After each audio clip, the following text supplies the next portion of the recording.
I just finished recording this video and I realized that I should start it actually with a list of the books that you should read. So here's the list. Write this list down or take a screenshot or whatever. These are the books. And the rest of this video is just a discussion of these books. Okay? Okay, let's get started.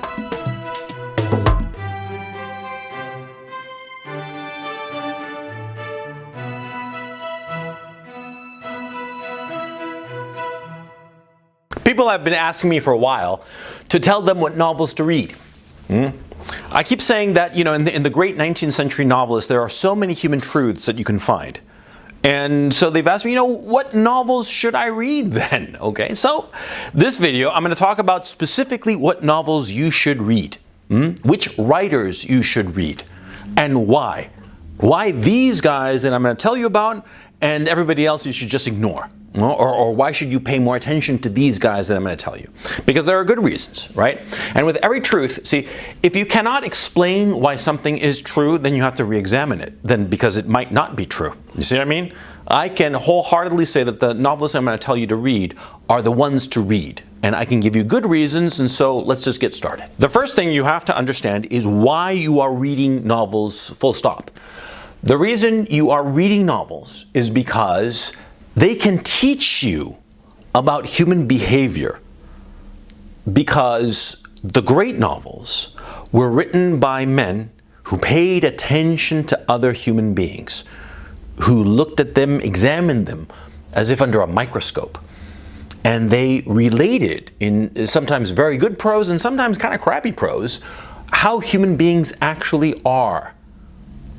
Now this information, this knowledge that you can glean from novels, from the great novels, right, will serve you well for the rest of your life. You will be able to find people who correspond to the great novels that you have read about. Yeah, and it's really crazy, but it's true.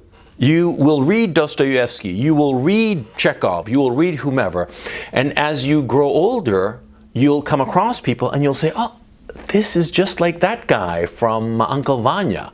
Or this is just like Alyosha or Ivan from the Brothers Karamazov. You will see them replicated in real life. You will see the characters that you read about walking around and talking and acting as if they were real. Because they are. That's the beauty of these great writers. So anyway, enough of me going on and on about these great writers, whom I love very much, right? Let's talk about nitty-gritty. Who should you read? Well, the first one is the big D, Dostoevsky. The first novel that you should read by Dostoevsky is Notes from Underground. Oh yeah. Notes from Underground is the perfect introduction to not just Dostoevsky, but to all the literature I'm going to be discussing in this video. Okay? Notes from Underground is the first-person narration by an unnamed narrator who he's not totally crazy, he's kind of crazy, but you start to realize as you read the book that he has been so isolated, he is so alone, he is so lonely, that he's gone a little bit nuts, but he's not totally nuts. Right? And that's the thing about him. And you read him and you see how human he is. And I remember when I read him when I was, I don't know, I must have been, I want to say 17 or 18. And I was so struck by how human he was and how much I identified with him. And something else too is that, see, I read him and I realized that J.D. Salinger's Catcher in the Rye was, for all intents and purposes, a copy of Notes from Underground. Of course, Notes from Underground was written in 1860, whereas Catcher in the Rye was written 90 years later. And frankly, Catcher in the Rye is a good book when you don't know much about literature. But when you read a lot, when you've read enough, you look at Catcher in the Rye and you look at Notes from Underground and you realize Notes from Underground is far better. Quite frankly, far better, far truer, far more humane, far more real. I mean, that's the thing about Notes from Underground. You read it, and it's so real. God damn. But Notes from Underground isn't the only great Dostoevsky novel. There are a bunch, actually, but the ones that I would highlight, the ones that I would read in this order, would be Notes from Underground, The Idiot, The Brothers Karamazov, demons, and finally Crime and Punishment. Now, why this order? Actually, now that I think about it, I would go Notes from Underground and then The Brothers Karamazov. The Brothers Karamazov is his longest novel, his final novel, right? But it's actually the most readable. It's a book that just gallops along. The Brothers Karamazov is about four brothers. The Brothers Karamazov, with the title, of course. There's Ivan, Alyosha, Smerdyakov, and what was the other one? Oh, he slips my mind. I'll remember it later, but I'll probably remember it after I'm done with the video, but that's not important. See, it's about these four brothers and their relationship with their father. And of course, their father is murdered. He's murdered by Smerdyakov, who's the bastard son of the old man Karamazov, right? But see, all of the other brothers, though they did not participate in the murder, they sort of inspired and manipulated and almost cajoled Smerdyakov into doing the actual crime. And it's about the relationship between men and their father. It's just full of life. And for me to try to describe it here is just a little bit of a waste of time. Read the book. That's the second book by Dostoevsky you should read. Notes from Underground, The Brothers Karamazov, then read The Idiot, then Demons. Demons is a great book. Demons, shit, the people who should be reading Demons are, of course, Antifa. Oh yeah, Antifa should be reading that because, see, Demons is about the Antifa of the 19th century. Yeah, these political crazies who at the time were called nihilists, who did all kinds of stupidity, right? I'm not going to get into it now, but again, see, these novels, what do they portray? What does Dostoevsky do in these novels?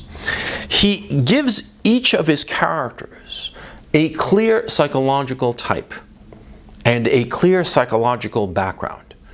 And then he just lets these characters run around and collide with one another. They smash into one another, and you see the sparks fly, and you see how these different kinds of people, these different kinds of psychological makeups interact.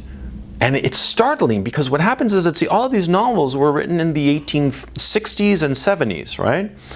And yet 150 odd years later, they're still relevant.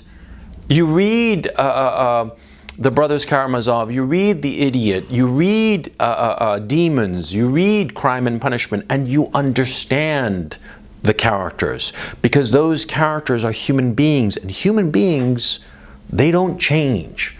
That's why Dostoevsky, he's the number one guy that you should be reading. The second guy you should be reading is Anton Chekhov.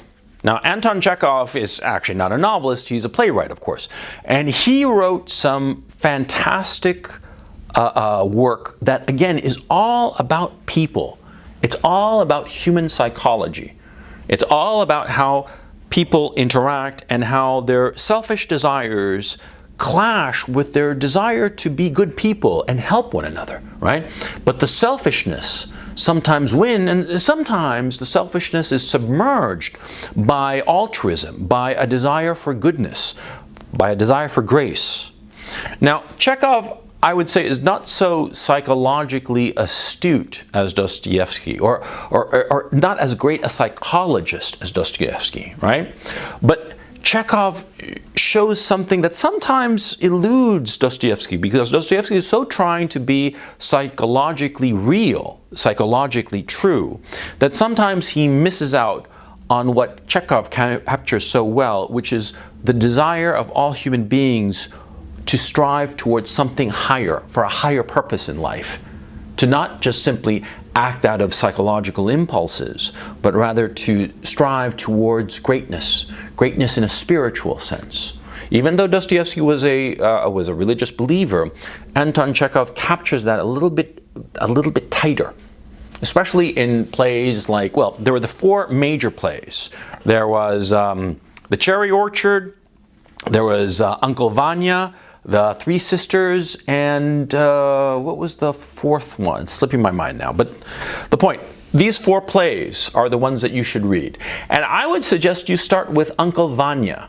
And if you're lazy or you're a little bit intimidated by reading this stuff, what you should really start, insofar as Chekhov is concerned, is this great film made in the early 90s called Vanya on 42nd Street. Now, this movie was directed by Louis Malle. Louis Malle was a famous French film director. He's very good. And the film is beautifully acted and all the rest of it. And what it is actually what it is. The movie is about how Andre Gregory, a theater director, gathers a bunch of actors in an abandoned theater to stage an adaptation of Uncle Vanya. Now, the text in the movie is a translation made by David Mamet. And it's a very good production, of course. But the movie, all of the actors are dressed in regular contemporary street clothes, like current day, today street clothes, right? And yet the play is set in the 19th century. And yet somehow, and this is the genius of Chekhov, right? With all due respect to Louis Malle as the film director and Andre Gregory as the director of the play within the movie, this comes from Chekhov, the brilliance that, see, even though they are dressed in clothes of the 1990s, you are instantly transported into the world of the 1860s, I believe the play is set in, right? And yet, even though you are transported into that past milieu of Russia and a country house in Russia where the action takes place, you even forget about that as you see the psychology of the characters and their aims and desires. The movie is beautiful. It's beautiful, a wonderful picture, okay? It's a wonderful movie, and it captures the brilliance and beauty of the play Uncle Vanya. So read Uncle Vanya, and read The Cherry Orchard. Oof, it's about how the middle class rise up and how the old aristocracy, the old people in control, no longer have the moral fiber, the moral strength to maintain. It's relevant to what's going on today. The Cherry Orchard, Uncle Vanya, Three Sisters, and what was the name of the fourth play? It just slips my mind. You're probably seeing it now. I'm probably putting it up on the video. Read that play too, okay? Even though I've forgotten it because, you know, Alzheimer's, I'm telling you, Chekhov, Anton Chekhov, all the way. And then, of course, we come to the third big Russian, which is Tolstoy. Yeah, Leo Tolstoy, Count Leo Tolstoy. A lot of people think that he is the greatest novelist of all time. I respectfully disagree, but he's up there. Okay? The novel you should start with, insofar as Tolstoy is concerned, is The Death of Ivan Ilyich. That is a novel that I remember reading it when I was 20, and I read it and I realized that this writer could capture the notion of death, what it feels like to no longer exist.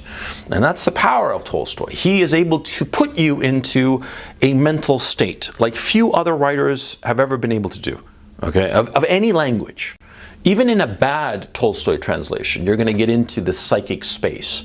And you read The Death of Ivan Ilyich, which is a very short novel, his shortest novel probably, and you'll get a sense of Tolstoy. He is this big presence. He is a little bit like God. And he's sort of like played up to that, okay? He had this attitude that, yes, I am the God of my fictional universe, and I'm going to stride across it as such.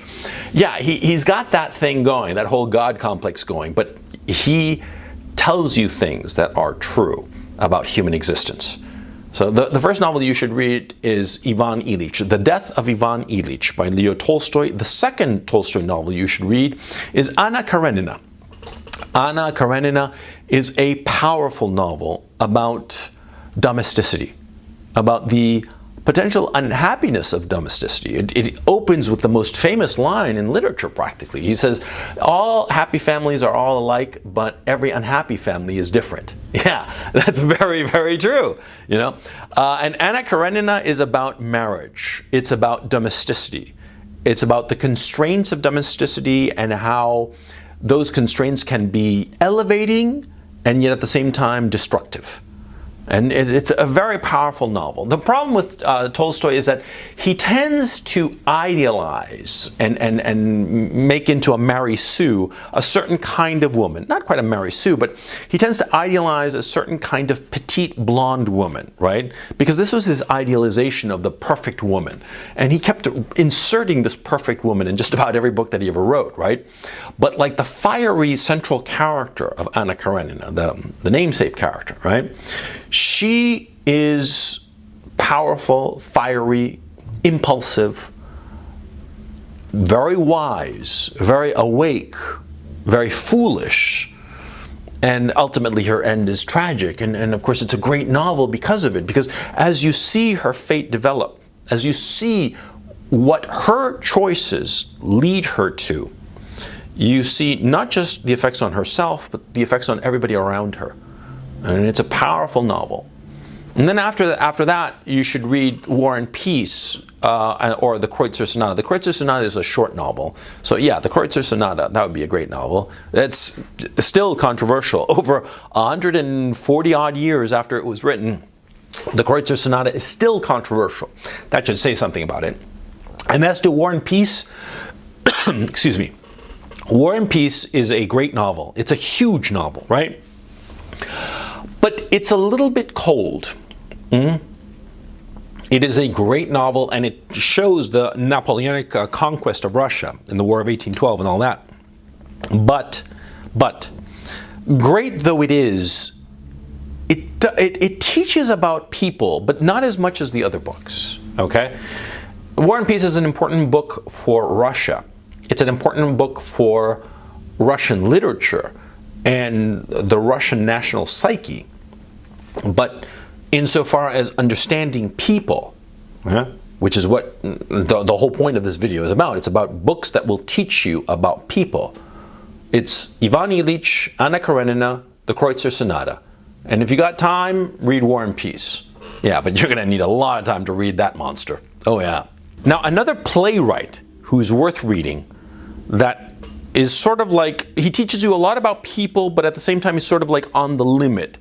Okay, and I'll explain this limit in just a moment. But see, the one that you should read also, but is not as important as the others I've already mentioned, is Henrik Ibsen. Now, Henrik Ibsen wrote a series of remarkable plays. They're all quite brilliant, and yet, you know, some of them are more valuable than others insofar as this project that I'm telling you is concerned. The plays that you should read by Ibsen are Ghosts, and most especially Enemy of the People. Enemy of the People is a remarkable play. It was written in 1880, I want to say, something like that. And it was a reaction to the criticisms he received for Ghosts, because Ghost was a very realistic play that talked about a whole bunch of very scandalous things. You know, basically about incest, adultery, venereal diseases, all kinds of stuff like that. Things that at that time were kind of taboo. And it caused a lot of scandal. And as a reaction to it, Ibsen wrote a play called The Enemy of the People. And it's really interesting because in the play you could tell that originally he wanted to set the main character as this put upon figure, right?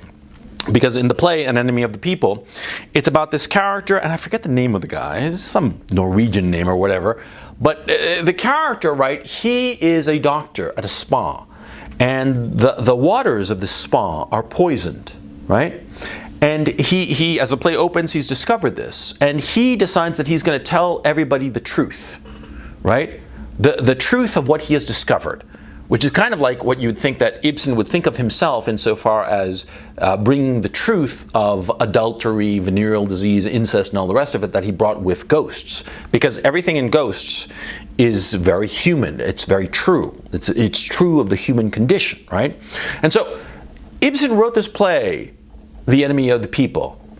And the central character was this doctor who, like I said, finds out that the waters of the spa of his town are poisoned. And this is very important because, see, the town depends on the business that the spa brings in. And if it turns out that the waters of the spa are poisoned, then people aren't going to go to that spa, and so the town is going to suffer because of it. Now, he has this truth, right? But what's interesting and what's remarkable about the play is that, see, the doctor insists on telling everybody the truth, but rather than try to work with the people of the town, the mayor of the town, the owner of the local tannery that is poisoning the water, working with the people to come up with a solution to this problem, he insists on going out there and insulting everybody and shitting on everybody, right? To show that he is right and everybody else is a fool. Who does that remind you of? Huh? And there are some other plays by Ibsen that I have serious problems with, principally Doll's House. Doll's House is, you know, supposed to be a feminist play and what have you. I think it's a crock of shit, to tell you the truth. The first 2 acts of A Doll's House are remarkable. I mean, brilliant, right? The third act, the final act, is a bit of a fucking disaster, right? And the end is just so much bullshit, okay? But that's not important for this conversation. What's important here is that Ibsen, in The Enemy of the People, right, he is delineating a psychological type. He is delineating somebody that you probably know quite well if you're watching my videos, right? Which is, you know, the guy who knows the truth, but rather than try to slide in that truth so that people accept it and embrace it, he uses that truth as a bludgeon to hit people. And of course, nobody likes being hit. And what happens to the guy, the titular character, the enemy of the people, this doctor? Well, what happens is that he becomes socially isolated. Because instead of trying to slide in the truth and help people understand and help them not only understand but come to a solution, because the key issue of the play is that a solution is possible, right? But this man, he is so obsessed with bludgeoning people with the truth that he becomes completely isolated. And the people keep on going to the spa, they keep on getting poisoned at the spa, right? And he is isolated. Think of it. Think of the psychology of the character, right? And that's what's brilliant about the play, and that's what's brilliant about Ibsen. See? Because it teaches you something about people. And that play in particular, The Enemy of the People, that most especially. Now, I've mentioned a few writers, and I've told you specifically what to read, right? Now, you're probably getting the idea that all of the stuff that I'm recommending is from over 100 years ago. And you're probably asking me, you know, why not something more relevant, quote unquote, something more recent? And the answer is quite simple. You see, because in the 19th century, and I can actually pinpoint the moment, it was with Madame Bovary, the great novel by Gustave Flaubert, right? At that moment, we had modernism. Now, what was modernism? The notion of modernism in literature, in novels. Well, it was the notion that form was more important. The form, how something was written, the structure of it, was more important than the characters. The characters became secondary. And this evolution, if you want to call it, I personally think it's a devolution. Well, that started with Madame Bovary. Madame Bovary was the great French novel written, I believe, in 1866 by Gustave Flaubert. It's really the only really great novel that he wrote. He wrote some other shit, but Madame Bovary was it. It's beautifully written, beautifully structured, and for those of you who don't know, it's about the character, the title character, Madame Bovary, who is this flighty, silly woman. She is flighty and she is silly and quite frankly, she's a bit stupid. And because of this, and because of her impulsivity, she does a whole host of things, of little misadventures that lead to tragedy. Tragedy for herself and to all the people around her. And because of her foolishness, she just creates a mess of everybody's lives, right? And it's a fascinating character study. It's very human, just like the other writers that I was mentioning. But the difference and why Madame Bovary is key is because Gustave Flaubert devoted an enormous amount of time to how he wrote Madame Bovary. He slaved over every sentence, every paragraph, every page, right? It took him years to write the book, right? And it is a great novel in a formal sense. In a human sense, in a psychological sense, it's all right. It's not bad, but the others are better. But see, what happened was that literature, as opposed to following the example of Dostoevsky, who was kind of like a sloppy writer, but he was very psychologically astute. Extremely psychological astute, and his characters are like full, they feel alive, right? That's the greatness of Dostoevsky, right? But he was a sloppy writer. Well, people after Madame Bovary, after Gustave Flaubert, they started paying more attention to the form. Form became everything. And you can see it quite easily. You look at the great writers who came after Gustave Flaubert, who, by the way, Gustave Flaubert published Madame Bovary the same year that Dostoevsky published Crime and Punishment. But Western literature followed Madame Bovary, and we got, as an example, as descendants rather, of this formalism, we got Henry James, we got Ernest Hemingway, we got William Faulkner, we got James Joyce, we got then the postmodernists, right? We got, Thomas Pynchon, we got Don DeLillo, right? John Updike, I forgot about him. Yeah, John Updike, you know, he was called by Alan Bloom, he was called a third-rate novelist with a first-rate prose style, which basically captures the problem. See, everybody became so concerned about writing beautifully that they no longer wrote humanely. They no longer wrote about human beings. They wrote beautiful fluff, beautiful bullshit, you see? And that's why the 20th century novelists and the 21st century novelists, you know, they're laughable, they're trivial, they're stupid and pathetic, because they're not talking about human beings, right? All the writers I've discussed so far, they wrote about people. Some of them, like Dostoevsky, like Tolstoy even, they were sometimes sloppy in their writing. Yeah, sometimes they broke all kinds of rules that today would have people at MFA programs outraged that they'd done such a thing, right? But they didn't give a shit. They didn't care about formal rules, because what they cared about was capturing the human experience. This is why you have to read these writers, because they consciously wanted to capture what it was to be a human being. And even in their minor characters, these writers like Tolstoy, like Dostoevsky, like Chekhov and Ibsen, they want to capture the reality of existence, of what human beings are actually like. Now that's the whole point of reading a novel, right? That's the whole point of reading narrative prose fiction. And yeah, I mean, like in this little video, I've talked to you about 2 actual novelists and 2 playwrights, but you should read them. These are the guys that you should read. This is where you should start. You start with these guys, and you're going to start to realize how much bullshit contemporary writers actually are. You're going to start to realize how unimportant their work actually is. Okay? Now, I'm not talking about like commercial writers who are just writing entertainments. That's perfectly respectable. I used to be such a writer. I published novels, thrillers, that were just to entertain people. I didn't have any ambitions to be a great writer. I had ambitions to entertain people and hopefully make a shit ton of money for myself, right? But see, the serious novelists, the serious writers of today, and frankly of the last 130 odd years, I would say, they don't care about people. They care about impressing one another. They care about writing beautiful prose, but not writing insightfully, truthfully about people. Now you should understand this, and that's why you should read these books that I've recommended. These are the books that matter. And then after that, you just keep on reading and you'll figure it out on your own.